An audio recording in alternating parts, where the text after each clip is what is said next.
conforme Paulo disse, está apontado para cada homem morrer uma vez. Essa passagem ela gerou muitos enganos assim na doutrina cristã, porque se tornou a justificativa que o dogma utiliza para dizer que não existe a reencarnação, né? Embora a reencarnação fosse ensinada por Jesus e tá presente de várias formas, assim, tanto nos evangelhos apócrifos, né? Os que não entraram no cânone da Bíblia, quanto mesmo nos evangelhos que entraram na Bíblia. No evangelho de Mateus tem um momento que Jesus fala que João Batista é o profeta Elias reencarnado, né? Ele fala isso com todas as letras, assim, né? Fala para aqueles que quiserem escutar, este João Batista é o Elias vindo de novo, né? Então, Jesus ensinava a reencarnação é uma realidade da vida, né? Mas por conta dessa declaração de Paulo, e por conta da má compreensão do que ela significa, muitos estudiosos do cristianismo, assim, ou padres, etc., eles utilizam isso como justificação de que a reencarnação não existe, né? Não, mas Paulo falou que não, cada homem morre uma vez, né? Por quê? Porque o ser humano acha que a morte é o fim do corpo físico, é o coração parando de bater. Isso o mestre Lanel já falou que não é o conceito certo de morte, não é o conceito de morte que Paulo está utilizando aqui também, né? Então o mestre vai explicar pra gente qual que é o conceito de morte verdadeiro, né? O que é a morte que todos devem experimentar uma vez, e após ela o julgamento? E se a vida é Cristo, conforme o apóstolo proclamou, e a morte é um ganho, é um bem, né? Isso é uma fala de Paulo também. A morte me cai bem, uma coisa assim. A morte será um alívio, uma coisa assim, né? Então por que deveríamos resistir a essa morte como o último inimigo? Essa é uma pergunta maravilhosa, né? Porque ali nos escritos de Paulo tem momentos que ele fala: eu morro todos os dias. Quer dizer, simbolizando assim a morte do velho homem, a morte dos velhos conceitos, para que o Cristo possa renascer em nós, né? Então, se a morte na verdade é isso, por que a gente deveria resistir a ela, né? Pergunta maravilhosa, assim, vai no cerne da questão. Claramente há uma morte que deve ser bem recebida, como édito do Senhor, e uma morte que deve ser superada. Isso também é o seu édito. Vinde agora, raciocinemos juntos, diz o Senhor. Então o mestre vai explorar bem a fundo todas essas ideias, né? Aqui está colocada a questão, né? O que são esses dois conceitos diferentes de morte? Uma delas deve ser aproveitada e bem recebida, e a outra deve ser rejeitada e combatida até o final. Aquilo que é real, aquilo que nasceu de Deus, criado em sua imagem e semelhança na chama da vida, não pode morrer, pois as leis de desintegração e morte não se aplicam à criação perfeita que Deus fez. Ou seja, tudo aquilo que é divino, tudo aquilo que mantém a perfeição da imagem e semelhança de Deus é eterno, assim como Deus é eterno, sem começo nem fim, né? Então, vamos tentar meditar um pouco nessa ideia, assim, naquilo que não tem começo nem fim, né? O que será, né? Aquilo que não tem começo nem fim, né? Tudo aquilo que não tem começo nem fim é divino, né? Não pode morrer. Não pode morrer porque nunca nasceu, né? É eterno. Sempre esteve e sempre estará. Somente aquilo que é irreal pode morrer. E nesse contexto, nós definimos a morte como cessação do ser, né? Assim, aí seria essa ideia assim de fim, né? De algo. E o que seria esse algo, né, que termina com a morte? E quando estou falando morte nesse sentido, não a morte do corpo físico, né? A morte... O que está morrendo, né? A gente vai entender isso. Nem Deus, nem sua criação, seu Filho, o Cristo, podem morrer. Mas a criação da irrealidade, da escuridão e do pecado, do mentiroso e da mentira, estão fadados à morte desde o momento da sua concepção. Ou seja, desde o momento que se cria o véu de energia, que se cria o mal, que se cria um falso conceito, que se cria uma falsa vontade, qualquer coisa que nos distancie de Deus, no momento que aquilo foi criado, já está fadado a morrer em algum momento, né? Tudo que começa, uma hora termina, né? Isso é uma lei da vida. Aquilo que não termina é apenas aquilo que nunca começou, né? Que sempre esteve. E sempre está, né? Aqui é onde nós estamos, eu sou o que eu sou. Pois a chama da vida não habita nessa criação, na criação errônea, né? E, portanto, essa criação errônea não contém um momentum de auto-perpetuação que apenas a semente de Deus pode conter. Ou seja, tudo que é divino, tudo que é vivo, tudo que está dentro, né, do círculo da unidade, tem uma característica inerente de auto-perpetuação, de eternização e de continuidade, né?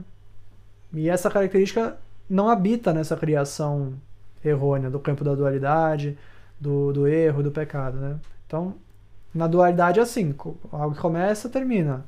Algo, né, tudo tem dois lados. Em Deus não, é o campo da unidade, né? No campo do Espírito, tudo sempre foi, tudo sempre será, né? Tem essa característica de duração e de perpetuidade, né? E isso não pode existir na criação que está submetida às leis da dualidade. Paulo diz: não sabeis que todos nós que fomos batizados em Jesus Cristo, fomos batizados em sua morte? Vou meditar nessa ideia um pouquinho.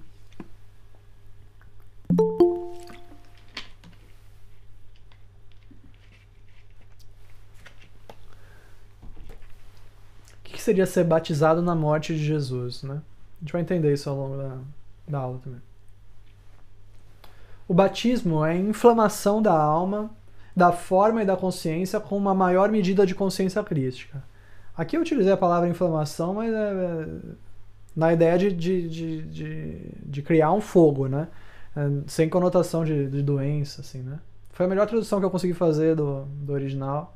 Mas a ideia é essa, a ideia de um fogo que é internalizado, assim, né? A inflamação é a alma entrando em combustão, assim, a partir de dentro, né? O batismo é a inflamação da alma, da forma e da consciência com uma maior medida de consciência crítica, né? Esse fogo que está sendo internalizado, né? Tá, de fora para dentro está sendo dado e colocado naquela alma, né? É um ritual sagrado, um sacramento da verdadeira Igreja Universal e triunfante. Se então nós nos apresentarmos para ser batizados em Jesus Cristo, devemos saber o que significa sermos batizados em sua morte. A morte a que Paulo se refere é a morte da forma de Jesus, a manifestação do Cristo. Quando o Cristo em Jesus entregou aquela forma, foi para um elevado e sagrado propósito, o propósito da morte do pecado em escala planetária. Ou seja, Jesus entrega a forma, uma forma perfeita, que era a manifestação do Cristo, no ritual da crucificação, para que por meio desse ritual o pecado mundial pudesse ser redimido, né? Então, Jesus em si mesmo não tinha manchas ou defeitos, não tinha karma negativo, não tinha nenhum resíduo dos pecados de encarnações anteriores. Portanto, a entrega do seu templo físico naquele sacrifício supremo, foi para o equilíbrio de um certo momentum do pecado mundial, pela ação da luz que coalesceu em seu templo físico e fez dele não apenas a consciência vivente e respirante de Cristo, mas também a própria presença viva do Espírito Santo. Seu templo era a morada do mais alto Deus. Quando ele fez de si mesmo o cordeiro de sacrifício e permitiu-se ser crucificado, foi para que uma maior concentração de energias cósmicas pudesse ser reforçada no corpo do planeta e nos corpos de todos que jamais evoluiriam nesse lar planetário. É um ritual, realmente, algo que precisa ser entendido dentro de uma lei transcendental, né? Às vezes você vê hoje em dia, assim, né, na internet, nos círculos aí de espiritualidade, muita gente fala assim: ah, Jesus não morreu porque pelos nossos pecados, Jesus morreu porque enfrentou o sistema, né? Umas coisas assim, que é uma perversão total, assim, né, da ideia do que do que significa a crucificação de Jesus, né? Tem um significado muito transcendental, ritualístico, né? Que tem a ver com a relação entre espírito e matéria. E dizer isso é reduzir o entendimento a um plano totalmente materialista, né? Assim, você falar que Jesus foi crucificado apenas porque ele enfrentou o sistema. Até, assim, é errado porque Jesus fez aquilo de livre e espontânea vontade, né? Um requisito da crucificação é que seja voluntário, né? Então só aí já está errada essa ideia. Mas eu trouxe isso só como exemplo, assim, né? De que isso precisa ser compreendido dentro de um entendimento espiritual mesmo, transcendental, né? E quem observar a crucificação como algo... Observar muito na aparência, de uma forma muito materialista e pouco aberta aos mistérios, né, que são revelados por Deus. Os mistérios que estão nas entrelinhas de tudo que aconteceu ali, que vão ser revelados por Deus na medida que a gente abre nosso coração para isso e tenta entender, né, realmente. Não fala assim, já entendi o que isso aconteceu por causa disso, por causa daquilo. Né? Não, a gente precisa se abrir para poder receber a revelação dos mistérios. Né? Então, foi um ritual, realmente. Né? A entrega da forma, né, para que ela seja pregada na cruz da matéria. A cruz simboliza os 4 quadrantes da matéria, né? Etérico, mental, emocional, físico. E a cruz simboliza, assim, é como se a forma do Cristo, o Cristo materializado, estivesse sendo pregado nos 4 cantos da matéria, né? No norte, sul, leste e oeste, para que a consciência crística possa se expandir sobre o corpo do planeta. Né? E com essa expansão de luz, com essa, né, transferência de energia crística e cósmica, os pecados da humanidade são redimidos, são superados, porque a gente passa a ter um caminho a seguir, passa a ter um exemplo e uma percepção de que nós não somos esse pecado, de que nós podemos morrer para esse pecado, assim como Jesus morreu na cruz, para que nós possamos ressuscitar na vida eterna, naquilo que nós realmente somos, né? Eu sou o que eu sou. Então, esse ritual da crucificação que ele realizou, ele cria um padrão para todos aqueles que virão em seguida seguirem, né? Ou seja, para que uma maior concentração de energias cósmicas pudesse ser reforçada no corpo do planeta e nos corpos de todos que jamais evoluiriam sobre esse lar planetário. É um caminho a seguir. Né? Pelo ritual da crucificação, ele aumentou a ação da luz, por meio da qual todos os que o seguiriam na regeneração poderiam obter a glória maior e a ressurreição dos mortos. E essa ressurreição dos mortos é em relação à consciência morta do pecado, da separação em relação a Deus, da existência do lado de fora da órbita da realidade. Né? Ou seja, é morrer para todos esses aspectos que nos distanciam de Deus. Né? Realmente abandonar isso e acolher a ressurreição em Cristo Jesus. Né? Portanto, disse Paulo, nós somos enterrados com Ele, por meio do batismo na morte, para que, assim como Cristo foi reerguido dos mortos, pela glória do Pai, assim também possamos caminhar na novidade da vida. Né? Então a gente vai passar por esse mesmo ritual. A gente entregar todos os aspectos que estão relacionados à matéria, né? Tudo aquilo que está relacionado ao campo das coisas que são finitas, né? Que tem fim. Entregar tudo isso para poder viver na vida eterna, na vida que é sempre nova, né? Que se renova constantemente. Conforme fundimos nosso ser e consciência com os de Jesus Cristo, nós vestimos os trajes da consciência do Senhor e de suas experiências nos planos da Mater. Ou seja, quanto mais a gente se une a Cristo, se une a Jesus, mais a gente vai vivenciar também aquilo que ele vivenciou. A gente vai participar de todas as etapas da sua missão, do exemplo que ele nos legou. Né?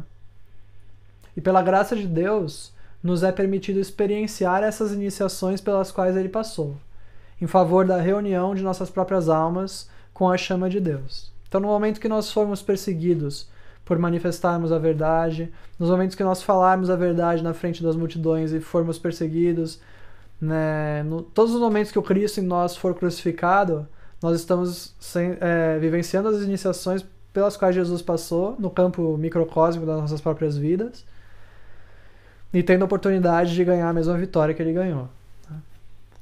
Então a gente jamais deve ficar desanimado ou se vitimizando nesses momentos. Ah, coitado de mim, eu falei a verdade, eu fiz o bem, as pessoas me escorraçaram aqui.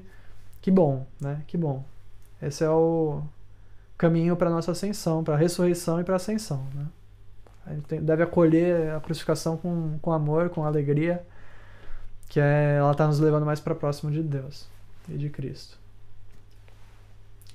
Pois se formos plantados juntos, na semelhança de sua morte, também seremos na semelhança de sua ressurreição.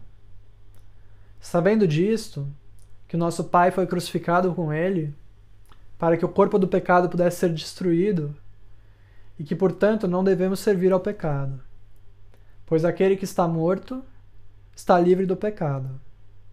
Ou seja, aquele que passou pela morte verdadeira, que é a morte do pecado, né, a morte de toda a irrealidade, esse se liberta do pecado, né? E essa é a morte que todos devem realizar uma vez, né? Morrer para todos os aspectos da irrealidade para ganhar a ressurreição no Cristo, né? Essa morte acontece apenas uma vez, né? Foi a morte que Jesus simbolizou quando ele foi sepultado, passou os 3 dias e ressuscitou, né? Essa é a morte como uma iniciação, né? Como a vitória final sobre a morte para a obtenção da vida eterna. Então, aquele que está morto nesse sentido está livre do pecado, né? Ressurgiu dos mortos e está pronto para ganhar a sua ascensão.